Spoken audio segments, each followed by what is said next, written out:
Welcome to another episode of the Miami Comedy Podcast. I'm Manny Garavito, your host, and today we're going to be talking about the Summer Food Festival that happens in Miami, officially titled Miami Spice.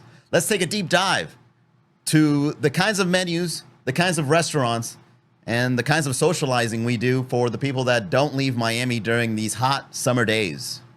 Now, it's no secret that the humidity and the rain is at an all-time high, especially this year in 2024. And the people usually leave Miami because it's way too hot. I mean, we love the sun, but the summer is not something to celebrate. We get out of here. But for those that do stay, we get a big discount, or at least a good sampling of the kinds of food we can eat in the Magic City. And let's explore some of the things we can expect whenever we do participate into what these restaurants are offering. For those that don't know, Miami Spice happens every single year during the summer. Summer is an off season for us. A lot of people leave the heat that Miami gives us during this time of year.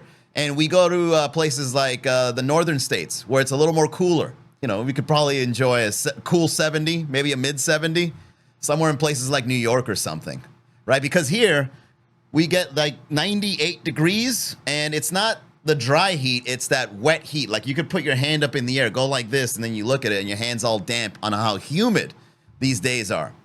And humid heat is a different kind of heat. It sticks to you. You can't escape it. It's so hot, like the water, the vapor goes into your skin, and then when you get underneath the shade, you can still feel the heat around you. This is the time of year where I try out as many restaurants as possible, or as many restaurants as my wallet allows me to. There's so many specials out there, and they offer you some of the best foods. So when you go in there, some of them give you the Miami Spice menu up front, be like, hey, we got a Miami Spice special. And some of them you have to ask for it because they don't want to let you know that they've got a special going on. So then, you know, they give you the regular menu since you're already there. You can pay the premium price, or you can say, can I see your Miami Spice menu? And then some of them are like upset, like, ugh, fine. You want a deal? Here. And then oh, look, 3-course meal for the price of one. This is amazing. Anybody that calls himself a foodie in Miami goes to as many Miami Spice restaurants as possible. I mean, are you really a foodie? This is your time of year. This is the time to shine. This is where all the discounts happen in terms of food. This is the time where you find yourself a baddie, a dime piece that loves to be wined and dined. See, if you find a girl that's really hot, that's a foodie, anytime outside of the summer, it's going to be expensive. But if you find one during the summer, that is if she didn't leave town yet, this is the time to take her out. This is the time where you can go anywhere you want. Any 5-star restaurant you want. We'll give you something for $65.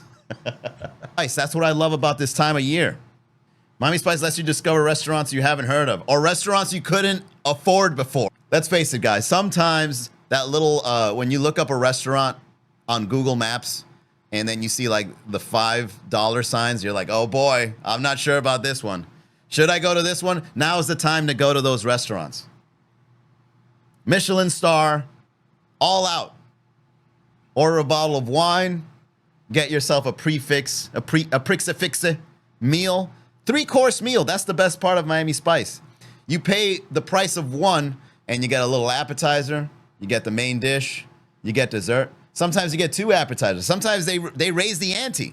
This is the time also where a lot of restaurants compete with each other. Who has the Miami Spice special that is worthwhile? Well, have you tried this one? Have you tried that one? Well, this one offers you more food than that one.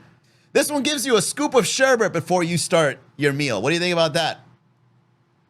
By the way, shout out to the big restaurants out there that give you like little snacks right before the food comes around. I love that. And I'm not just talking about bread.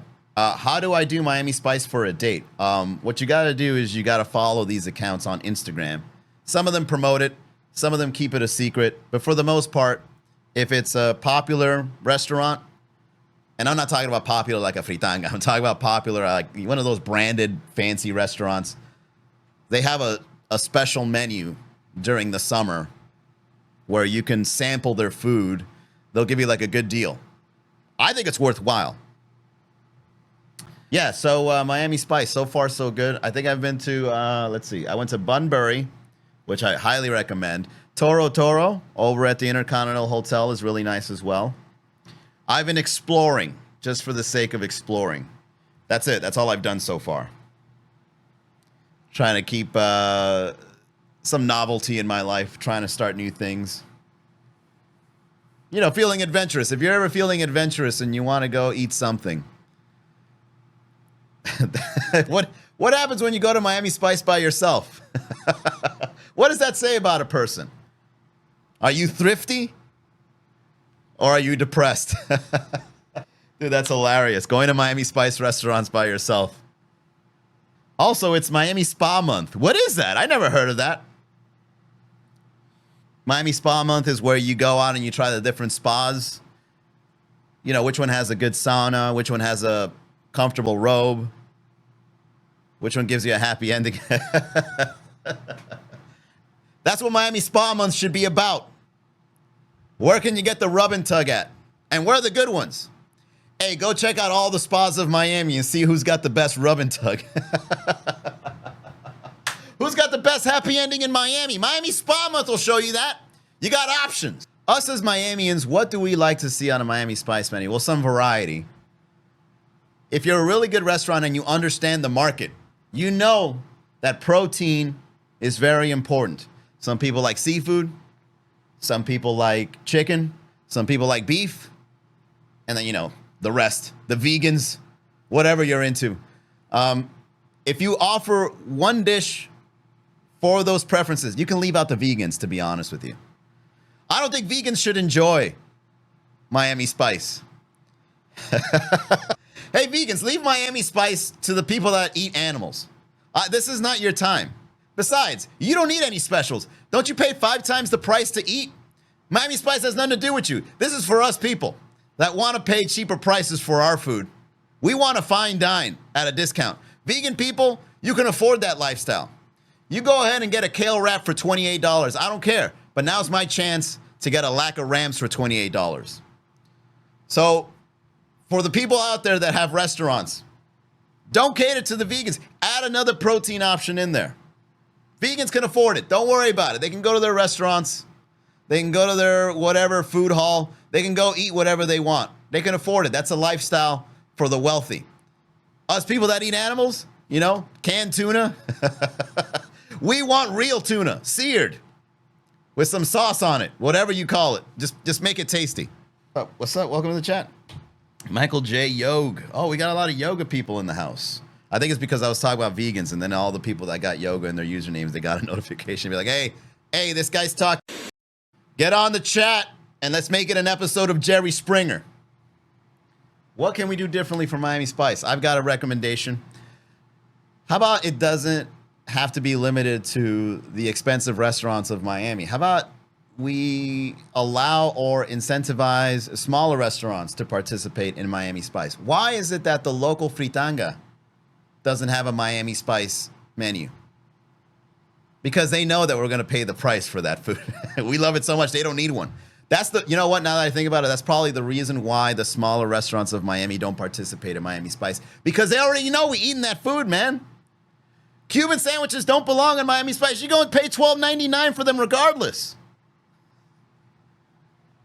Can you imagine the lines of your favorite local restaurant, you know, hidden in those shopping plazas in there, offering Miami Spice? It's unnecessary. People are already ready to pay the price. Why do you make a deeper discount? They're already paying $12.99 for the Chinese buffet. What are you going to do during Miami Spice? Make it $11.99? The real Danny V says they should do Miami Spice at the goddamn grocery store. Hey, you're absolutely right, Danny. Miami Spice shouldn't just be limited to high-end restaurants. Why don't you trickle that over to the grocery stores? Hey, Miami Spice special. We got eggs priced at the year 1998. $1.20 for a whole dozen. Remember that? I remember that. The good times. Hey, why don't you try some veggies for the first time in your diet? Miami Spice discount for all veggies in the produce aisle. Oh, what's my favorite Italian spot in Miami? Here's the thing about Italian food. It's the reason why Italian food is so good is because the people have a legacy behind it. You know? And if there's a face behind the food, you know it's fire. Because their face is like the guaranteed check mark, verified, this is going to be delicious. You got to be careful for the restaurants that don't have a face. Like, look at Flanagan's. His face is all over it because he knows seafood, and he knows bar life, and he knows you want to get fucked up, and he knows you might bring your kids during the daytime, and at night you might black out. So he put two together. When you do Italian food, you got to have photos of families on the wall. Someone's grandma needs to be pictured. If there's no old lady in the walls of that Italian restaurant, the food will not be good. It needs to be verified, check mark, guaranteed by somebody's nonna. All right? That's the gist of it. Because that's years of somebody's grandma not only finding the secret to cooking or making something tasty in their own way, but also forcing that food on those kids. That's it for today's episode of the Miami Comedy Podcast. If you'd like to see something different, or if you like or dislike Miami Spice, or if you just want to participate anything Miami Spice related, put it on the comments below. And don't forget to like and subscribe and find us on social media. I'll see you on the next episode.